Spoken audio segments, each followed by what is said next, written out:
The disappearance of Jerry Boshoga and what the Madlanga Commission and the Parliament's ad hoc committee have uncovered so far. My name is Oadokwan and these are the news that matter the most. Now, Jerry Boshoga was not just a local businessman. He was a Pretoria farmer and entrepreneur who disappeared in November 2024, just after a business meeting in Centurion, and his family received a chilling ransom demand.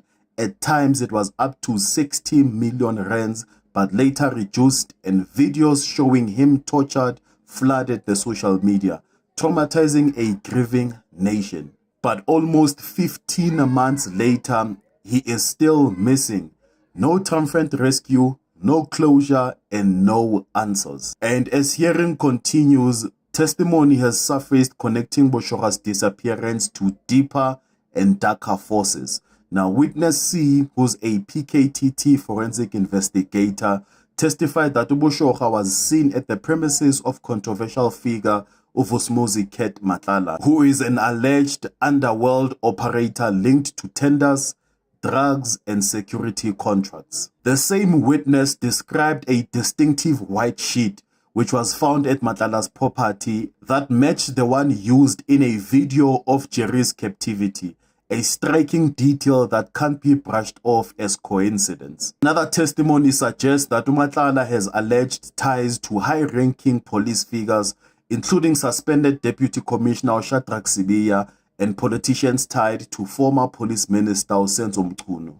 But here's where the plot twists into something far more alarming. Now, the Madlanga Commission isn't just about one missing man. It's exposing what many have feared: organized crime inside the police force and law enforcement paralyzes in the face of violence. Internal testimony reveals that criminal syndicates, including Matlala's network, may have infiltrated the SAPS ranks, manipulating investigations, suppressing evidence, and undermining accountability. A protected witness claimed Deputy Commissioner Shadrack Sibiya received payments connected to these networks, and also that the political killing task team was deliberately dismantled in ways that benefited powerful interests. And case files, including to those related to high-profile murders, are reported missing or tampered with.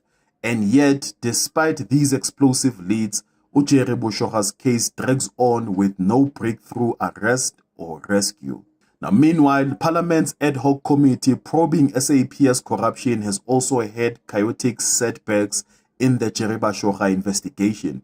Now, General Dumisani Khumalo, who's the head of crime intelligence, revealed that the case docket was pulled from the original investigating team and reallocated without the knowledge of national leadership, a decision that severely destabilized progress. And the uncomfortable truth is that Jerry Boshoga's disappearance may be more than a criminal act. It could be a symptom of a criminal justice system infiltrated at the highest level. And testimony suggests that powerful networks, not just thugs on the street, might have influenced police priorities, possibly protecting suspects instead of pursuing justice.